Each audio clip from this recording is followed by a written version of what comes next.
Assalamualaikum warahmatullahi wabarakatuh. Saya perwakilan dari kelompok 7 yang beranggotakan Raisul Latif Akbar absen 24, Raiza Dirian Maulana Putra absen 25, dan Rufian Davin Rizkullah absen 26 akan bahas tentang dinamika persatuan dan kesatuan dalam konteks negara kesatuan Republik Indonesia. Terkhususnya persatuan dan kesatuan bangsa pada masa demokrasi liberal pada tahun 1950 sampai dengan 1959. Yang pertama pada pembahasan kita kali ini adalah awal terbentuknya demokrasi liberal. Pada periode ini, Indonesia menggunakan Undang-Undang Dasar Sementara Republik Indonesia tahun 1950 atau UUDS 1950. UUDS Republik Indonesia tahun 1950 merupakan perubahan dari Konstitusi RIS. Bentuk negara Republik Indonesia pada periode ini adalah kesatuan dan kekuasaannya dipegang oleh pemerintah pusat. Hubungan antar daerah berdasarkan pada asas desentralisasi. Bentuk pemerintahan yang diterapkan adalah republik, dengan kepala negara adalah seorang presiden yang dibantu oleh seorang wakil presiden. Insinyur Soekarno dan Dr. Andes Muhammad Hatta kembali mengisi dua jabatan tersebut. Sistem pemerintahan yang dianut pada periode ini adalah sistem pemerintahan parlementer dengan menggunakan kabinet parlementer yang dipimpin oleh seorang perdana menteri.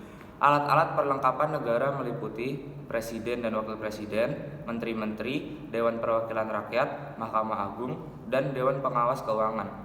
Pada saat mulai berlakunya UUDS Republik Indonesia tahun 1950, dibentuk Dewan Perwakilan Rakyat sementara. Yang kedua adalah praktik sistem pemerintahan parlementer. Praktik sistem pemerintahan parlementer yang diterapkan pada masa berlakunya UUDS 1950 ini ternyata tidak membawa bangsa Indonesia ke arah kemakmuran, keteraturan, dan kestabilan politik. Hal ini tercermin dari jatuh bangunnya kabinet dalam kurun waktu antara 1950 sampai dengan 1959. Telah terjadi 7 kali pergantian kabinet. Yang pertama, Kabinet Natsir dari tanggal 6 September 1950 sampai 27 April 1951. Yang kedua, Kabinet Sukirman pada tanggal 27 April 1951 sampai dengan 3 April 1952. Yang ketiga, Kabinet Wilopo pada tanggal 3 April 1952 sampai 30 Juli 1953. Kabinet Ali Sastro Amijoyo pada tanggal 30 Juli 1953 sampai dengan 12 Agustus 1955. Yang keempat, Kabinet Burhanuddin Harahap pada tanggal 12 Agustus 1955 sampai dengan 24 Maret 1956. Pada masa kabinet ini, Indonesia untuk pertama kalinya menyelenggarakan pemilihan umum yang diikuti oleh 28 partai. Pemilu dilaksanakan atas dasar Undang-Undang Pemilu Nomor 7 Tahun 1953. Pemilu 1955 dilaksanakan 2 tahap, yaitu pada tanggal 29 September 1955 untuk memilih anggota parlemen dan tanggal 15 Desember untuk memilih anggota konstituante. Sesi kritik dan saran. Selanjutnya, Kabinet Ali Sastro Miajoyo II pada tanggal 24 Maret 1956 sampai dengan 9 April 1957. Selanjutnya, Kabinet Juanda atau Karya pada tanggal 9 April 1957 sampai 10 Juli 1959. Pembahasan selanjutnya adalah mulai kacaunya parlementer. Hal yang menyebabkan kondisi negara kacau pada periode ini adalah tidak berhasilnya Badan Konstituante menyusun Undang-Undang Dasar yang baru.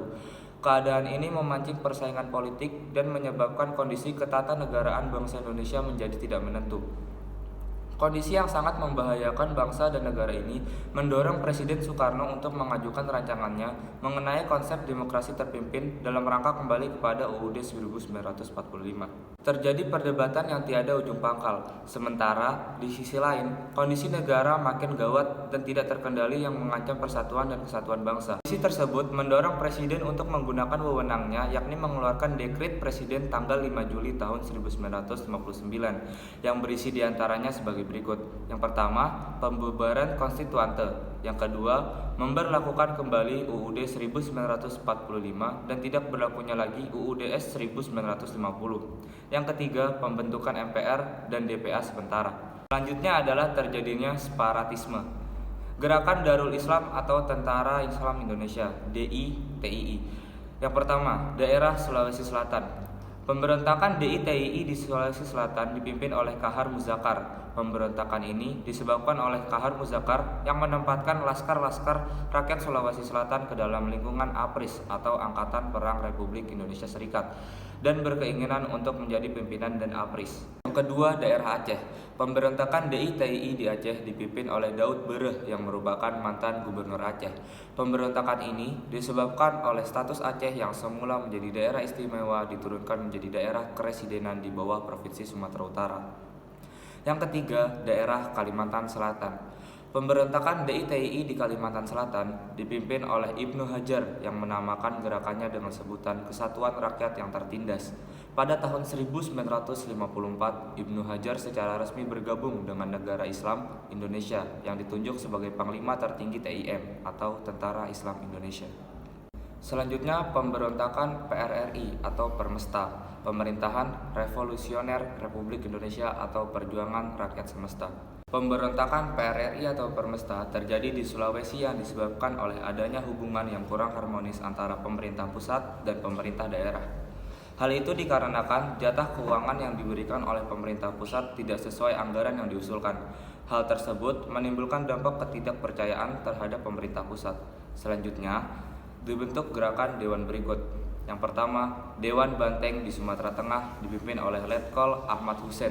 Yang kedua, Dewan Gajah di Sumatera Utara dipimpin oleh Letkol M. Simbolon. Yang ketiga, Dewan Garuda di Sumatera Selatan.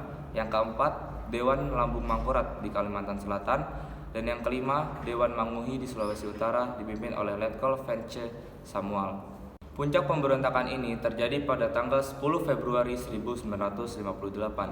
Ketua Dewan Banteng mengeluarkan ultimatum kepada pemerintah pusat. Isi ultimatum tersebut adalah menyatakan bahwa Kabinet Juanda harus mengundurkan diri dalam waktu 5x24 jam. Setelah menerima ultimatum tersebut, pemerintah pusat bertindak tegas dengan cara memberhentikan secara tidak hormat Ahmad Hussein dan melakukan operasi militer pada tanggal 12 Februari 1958. Di bawah pimpinan Kepala Staf Angkatan Darat, Aha Nasution membekukan Komando Daerah Militer Sumatera Tengah serta mengadakan operasi militer gabungan yang diberi nama Operasi 17 Agustus yang berhasil menghancurkan gerakan separatis tersebut. Namun, pada tanggal 15 Februari 1955 terjadi proklamasi PRRI yang berisi bahwa daerah Sulawesi Utara dan Sulawesi Tengah memutuskan hubungan dengan pemerintah pusat. Untuk mengatasi pemberontakan yang dilakukan PRRI, pemerintah pusat melancarkan operasi Sabta Marga dan berhasil melumpuhkan aksi dilakukan PRRI atau Permesta. Sekian dari kelompok kami, kurang lebihnya mohon maaf. Semoga apa yang kami jelaskan bermanfaat untuk kita semua. Saya akhiri, wassalamualaikum warahmatullahi wabarakatuh. Salam sejahtera bagi kita semua.